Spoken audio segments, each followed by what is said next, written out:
Queridas hermanas y hermanos, nosotros celebramos la Navidad, la Nochebuena, el 24, 25 de diciembre y la adoración de los magos el día 5, 6 de enero. Es decir, poquitos días de separación entre una fecha y otra, y muchos piensan que así fue el tiempo en que llegaron los Reyes Magos después de que nació Jesucristo. ¿A los cuántos días? No es así. También algunos piensan que llegaron juntamente con los pastores. ¿Por qué? Ay, padres, que yo así vi un nacimiento. Estaban en la gruta, estaban María, José, la mula y el buey, el niño, los pastores y los magos. No. Estamos hablando de cosas totalmente distintas y que incluso pasaron varios meses después, no unos cuantos días. Cuando nace Cristo dentro de una gruta, es cierto, llegan los pastorcitos, pero tiene que pasar mucho tiempo para que los magos de Oriente que ven la estrella lleguen hasta donde estaba nuestro Señor Jesucristo. No podían llegar en el tren bala, no podían llegar en avión, venían desde tierras lejanas y en aquel tiempo se recorrían 30 kilómetros por día.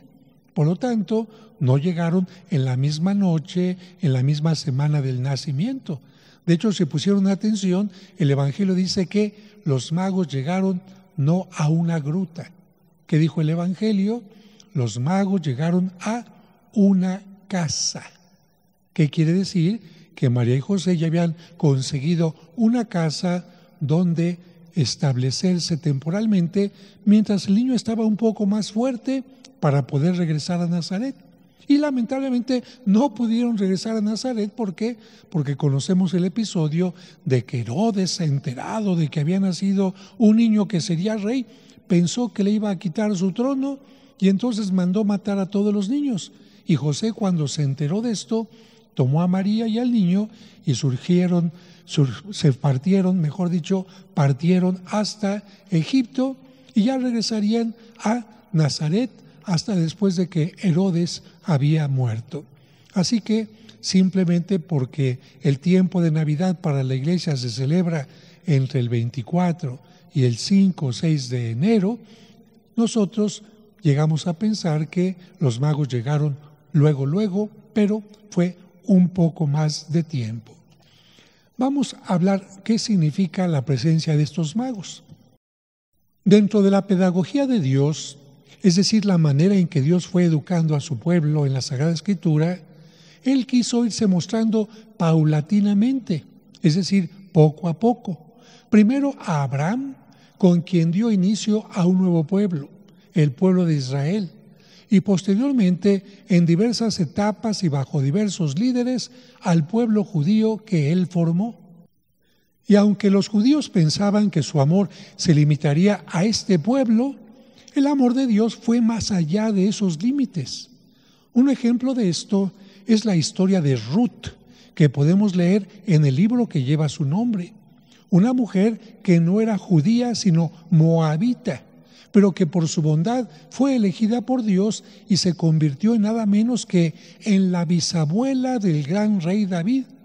Así es, una pagana, una no judía, fue ascendiente no solo del rey David, sino también de Cristo. De esta manera, poco a poco Dios iría mostrando su amor a todas las naciones, hasta que cuando llegó la plenitud de los tiempos, lo mostró plenamente a través de su Hijo Jesucristo, a quien en esta época recordamos en su nacimiento. Hoy, a los pocos días de la Natividad, escuchamos en las lecturas una profecía de Isaías en la que menciona que los pueblos caminarían bajo la luz y que los no judíos se presentarían en la ciudad santa para ofrecer oro e incienso. Esta profecía se cumplió cuando los sabios de Oriente, que eran paganos, no judíos, dejándose llevar por la luz, se presentaron ante el niño Dios para ofrecerle oro, incienso y mirra. ¿Qué significa la presencia de estos sabios llamados por la tradición magos o reyes? A través de estos personajes no judíos que venían de tierras lejanas, no solo se representa a todos los pueblos de la tierra a quienes Dios quiere mostrar su amor, sino también se profetiza que en un determinado momento todas las personas y todos los pueblos de la tierra reconocerán a Jesucristo como el Rey de Reyes. Por esta razón, estos sabios de Oriente son representados en el arte cristiano a través de estos elementos. Fíjense bien, primero, como personas de las tres edades. Se representa uno joven, uno adulto y otro anciano. ¿Qué significa esto? Universalidad, universalidad. Con diversos tipos de etnias, uno rubio, uno moreno y otro, como se dice ahora, afroamericano. ¿Qué significa esto? Universalidad a todas las naciones. Estas diversas edades y diversos orígenes, repito, representan a toda la humanidad. Por otra parte, los obsequios que ofrecen al niño tienen un significado profundo. Como el oro se ofrecía a los reyes, al ofrecerle al niño una pieza de oro que posiblemente habrán utilizado sus padres en su ida a Egipto, se le reconoce como rey. El segundo obsequio consistió en incienso, una resina que al quemarse produce un olor muy agradable y cuyo humo se eleva a los cielos. En aquellos tiempos, el incienso, este elemento, llegaba a ser incluso más costoso que el oro y se ofrecía solamente a los dioses en los templos, por lo que al ofrecerle al niño este incienso se le está reconociendo como Dios. Y finalmente, la mirra, también una especie de resina que se obtiene de ciertos arbustos y también muy costosa, se utilizaba para embalsamar a los muertos. De esta manera, con estos tres dones, los distinguidos visitantes afirmaban que el recién nacido era rey y era Dios, pero que para salvar a la humanidad, este rey y este Dios moriría en la cruz y aquella mirra se utilizaría en su sepultura. El Evangelio nos muestra un momento de regalos, pero si yo les preguntara a ustedes cuál de los regalos fue el más valioso en la lectura del Evangelio que escuchamos hoy, ¿qué me dirían? ¿El oro? ¿El incienso? ¿La mirra? Yo creo que ninguno de esos tres, sino precisamente Jesucristo, el gran regalo de Dios para la humanidad, porque el Evangelio no se centra en los regalos, sino en Jesús, a quien llegaron a adorar los reyes. Jesús, que es la buena noticia de Dios Padre. Y al mismo tiempo, la lectura hace que volvamos a centrar nuestra mirada en todos los recién nacidos o en los niños, que como en el caso del Evangelio, deben de ser acogidos con amor. Por eso, mi felicitación hoy a esos padres de familia que recibieron a sus hijos en un hogar, quizás con carencias económicas, pero donde abunda el amor y la comprensión para ellos, donde los papás son como aquellos reyes que reconocen en su hijo o una hija un rey o una reina y se preocupan de ofrecerles todo lo necesario para su crecimiento y desarrollo corporal y espiritual. De hecho, muchos papás o mamás son como estos reyes que se arrodillaron ante el niño Jesús, porque muchas veces se arrodillan ante sus hijos para amarrarles las agujetas o para cargarlos cuando están llorando o incluso para solamente arrodillarse y contemplarlos en su cuna cuando ellos están durmiendo. Así me imagino a estos otros dos reyes que estuvieron en aquella ocasión.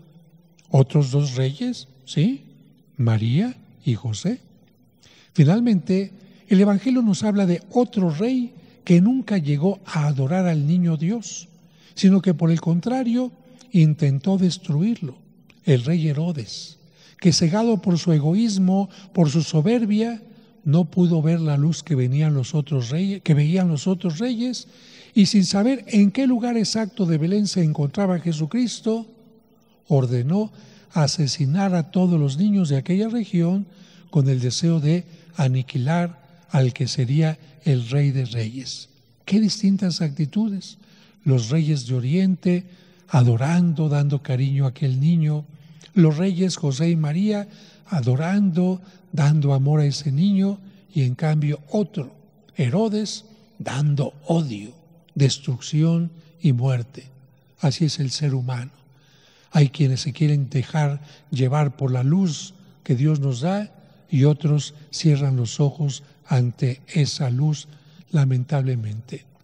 Y lamentablemente la actitud de Herodes, que rechazó la luz, se sigue repitiendo en nuestro tiempo, en el que por personas que toman actitudes semejantes a Herodes, vemos sufrir o morir a muchos pequeños.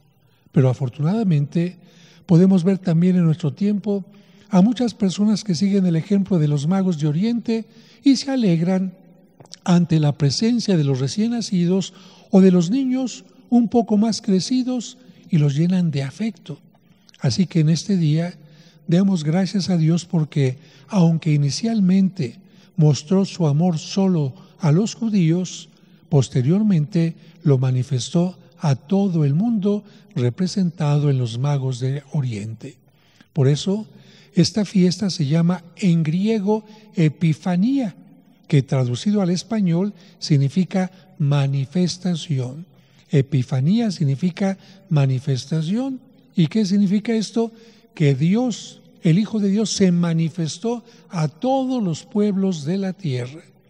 Finalmente, demos gracias a Dios por el amor que recibimos de nuestros padres, especialmente durante nuestra infancia, por su dedicación y por los bienes que nos dieron, no obstante sus limitaciones. Y si fuera el caso, agradezcamos a los Reyes Magos que alguna vez visitaron nuestro hogar, dejándonos algún presente con mucho amor, porque como niños no siempre supimos hacerlo. Y digo esto porque de repente los niños piensan que un regalo de los Reyes Magos es obligación. Los regalos no son obligación. Es que yo pedí esto. Los regalos no se piden. Uno puede decirle quizás cuando cumple años a alguien, fíjate que va a ser mi cumpleaños y me gusta mucho este color, me gusta tal loción, me gusta tal camisa, pero no puede uno obligar a uno a que le regalen algo. Uno puede orientar. Y esas cartas a los Reyes Magos son, pues me gustaría esto, me gustaría aquello, pero no son órdenes. Y los Reyes Magos, de acuerdo a sus circunstancias, pueden dar un regalito más pequeño, más grande, más barato, más costoso, pero lo que es más importante que siempre dan es amor, en un regalito pequeño o en un regalito grande. Y no siempre cuando somos niños agradecemos eso. Así que ahora que ya somos grandes algunos, digamos, creo que la regué, creo que no me porté bien con los Reyes Magos y ahora tengo que decir, gracias Dios mío por lo que recibí. Y ustedes niños, a valorar y cuidar lo que reciban, agradecerlo, y si ya tienen muchos juguetes, los que no usen, dénselos a algunos niños que les hacen falta porque tienen menos que ustedes.